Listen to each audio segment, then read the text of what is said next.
Við ætlum næst að fá að heyra frá henni Olivia Lazard. Olivia is going to be online.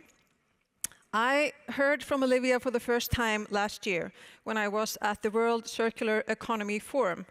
And she had this brilliant way of putting sort of the emerging circular economy into some sort of synergy with the geopolitics that are going on in the world. And I just thought we have to get this person to come and speak at the January conference, because these are the forces that we don't see but are happening all around and really influence how we do business and how our societies work. Now, Olivia, she specializes in something that I think is super cool. She specializes in environmental peacemaking and mediation. She's a fellow at Carnegie Europe, where her research is focusing on the geopolitics of climate and the transition brought about by climate change and the risk of conflict that follows environmental collapse. So I give the word to you, Olivia. Thank you so much. Hello, everyone. I'm very thankful to the Festa team for inviting me to speak here, and I'm very sorry for not being here in person with you.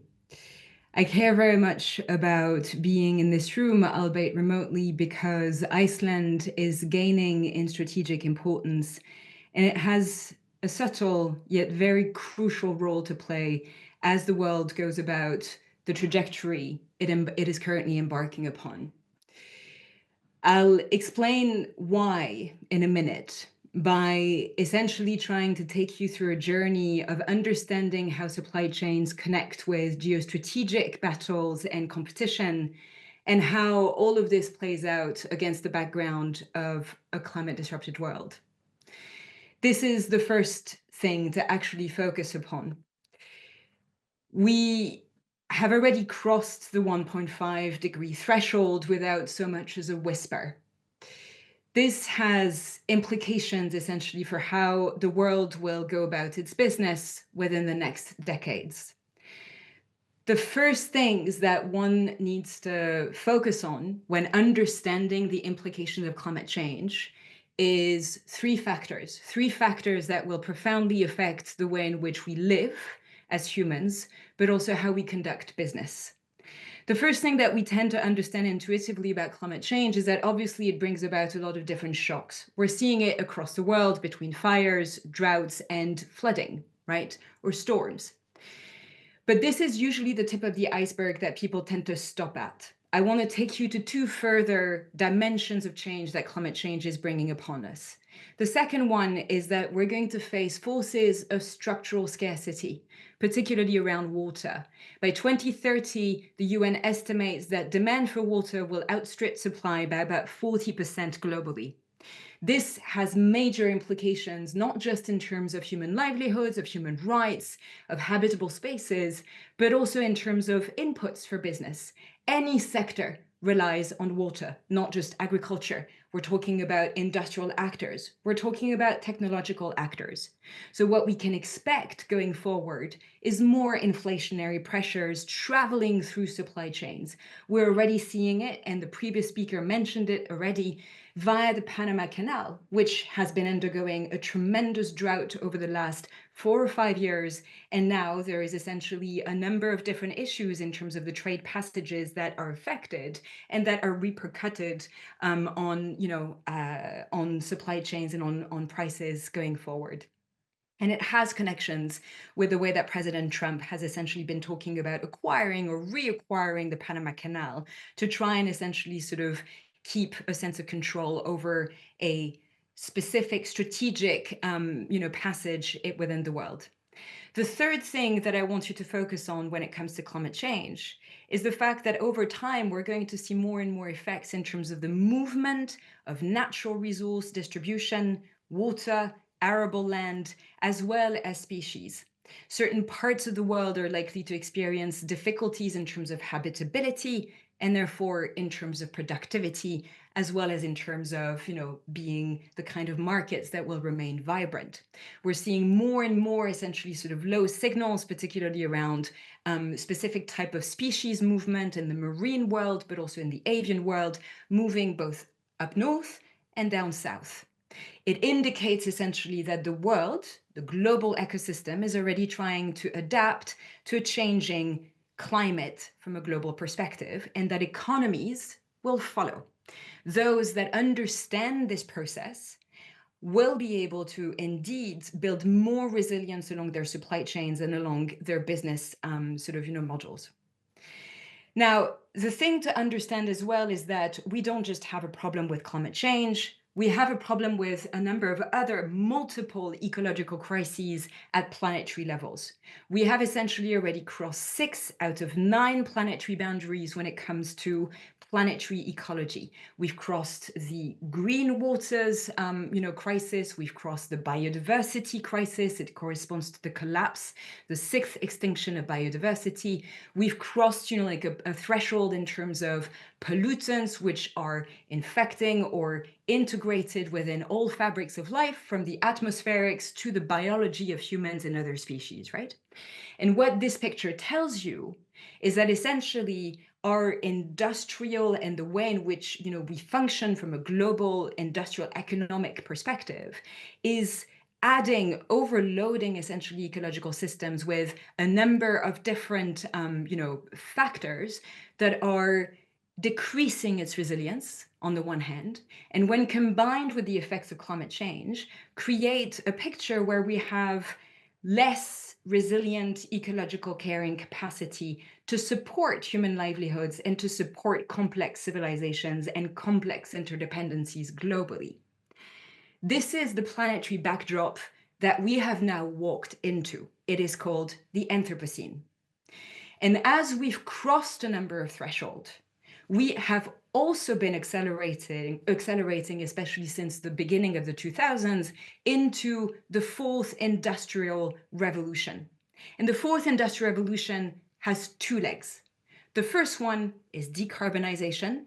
It is an energy transformation and energy substitution project in response to the climate challenge. And the second one is digitalization and technological sprawling or technological innovation.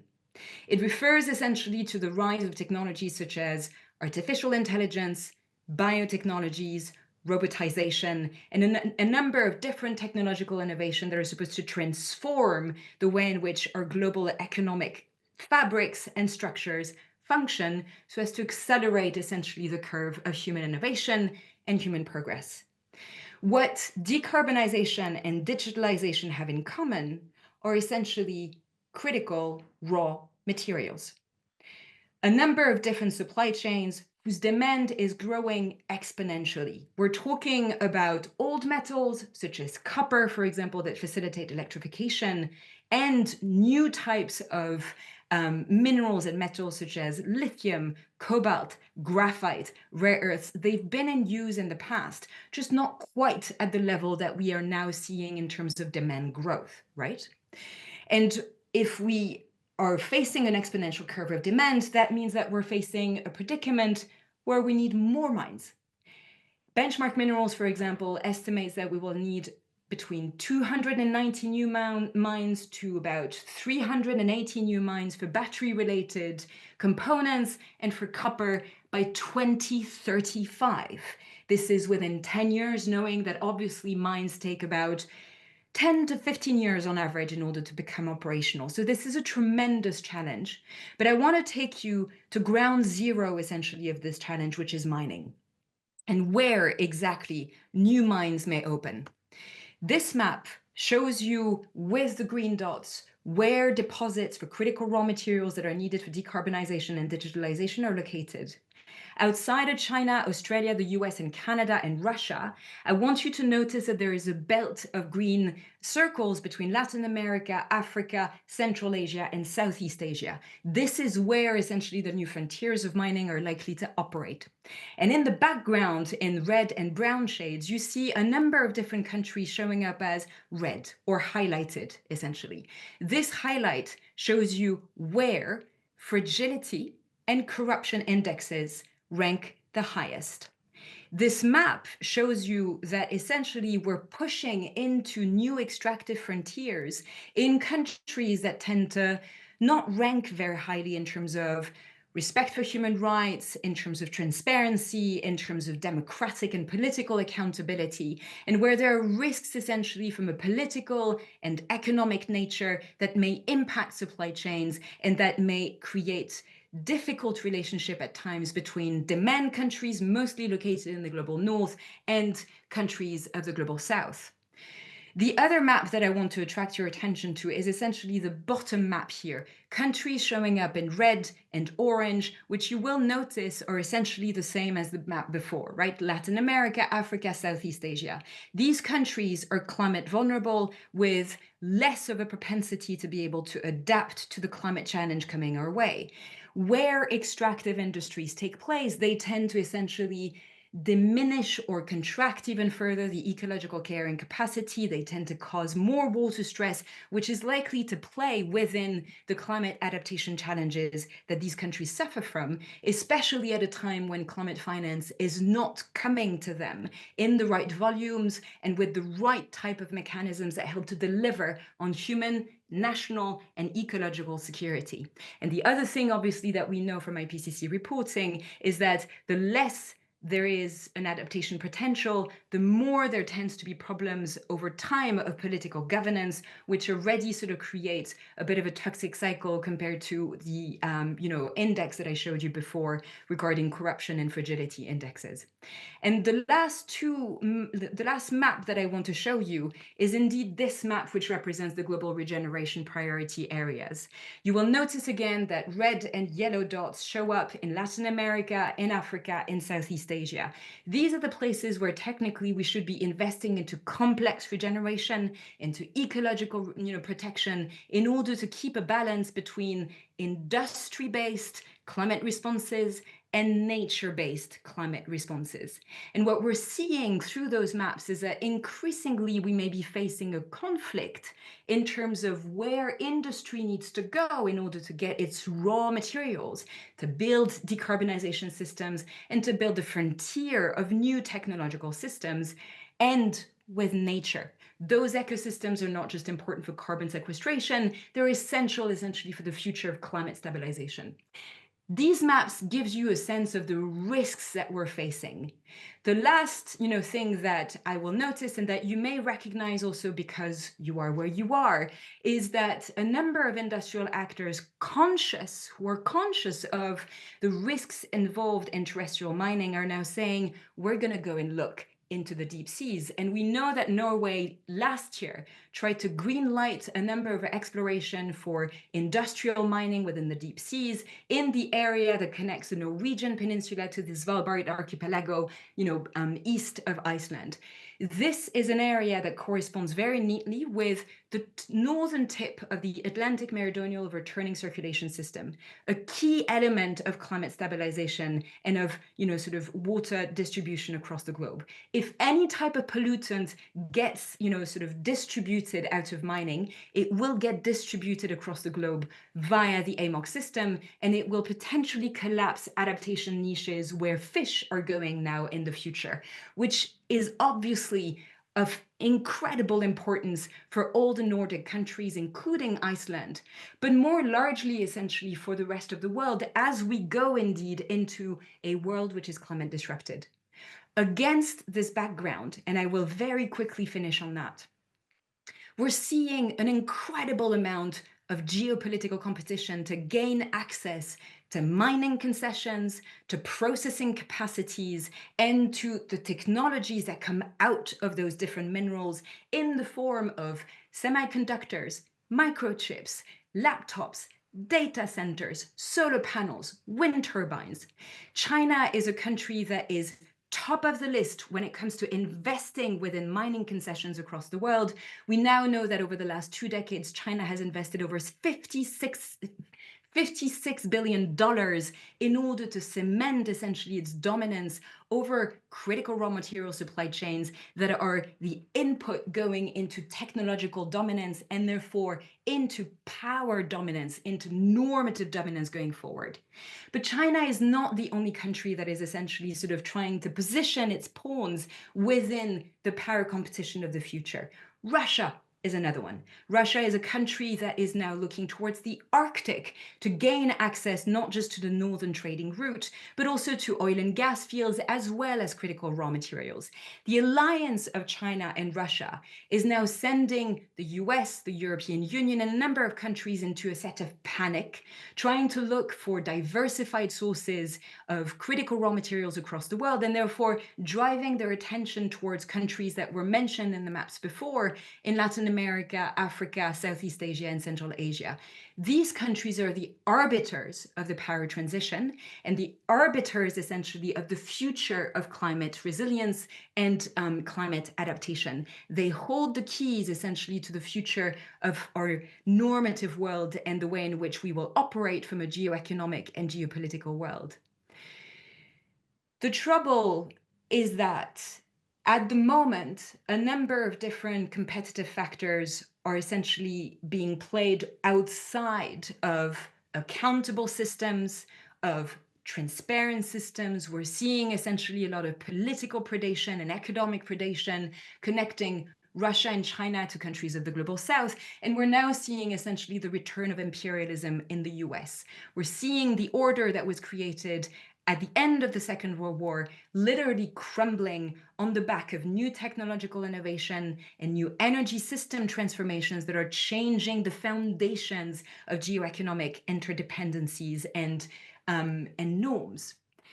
And the way in which competition is playing out risks something even bigger than what I just explained. And it is related to the way in which climate change and anthropogenic impacts are going to essentially decrease and shrink the ecological carrying capacity of our world, and how geopolitics are more and more likely to play on what we call climate niche geopolitics. Competition will increasingly focus on areas that are both materially endowed, energy endowed, but also endowed in critical natural resources such as water, arable land, and cooler temperatures. This is why I think that Iceland is going to play an increasingly important role in decades to come. Iceland is already the locus of increasing interest on the part of big tech companies who want to install data centers within Iceland, much like in Ireland, for example, which are increasing essentially the energy footprint, but which are increasingly going to use as well a number of natural resources. Big tech actors are amongst the actors that are sentinel actors within the geopolitical dynamics of tomorrow. And we can already see that they're focusing in areas that are less climate impacted. Other actors that are already picking up on signals about the way in which our world is changing is actors such as Russia, which enjoys a higher latitude within the global geography, and which is essentially waiting for countries around the world, especially in Europe, to falter on their climate objective. And I'm coming to an end, I'm sorry, and to essentially sort of, create new imperialistic politics going forward. Iceland, much like Norway, much like other countries, will essentially have to respond to such pressures going forward and already start discussing the reality of tomorrow into today's politics within parliament, within trade diplomacy, within political diplomacy, with allies, including within the European Union. Thank you so much.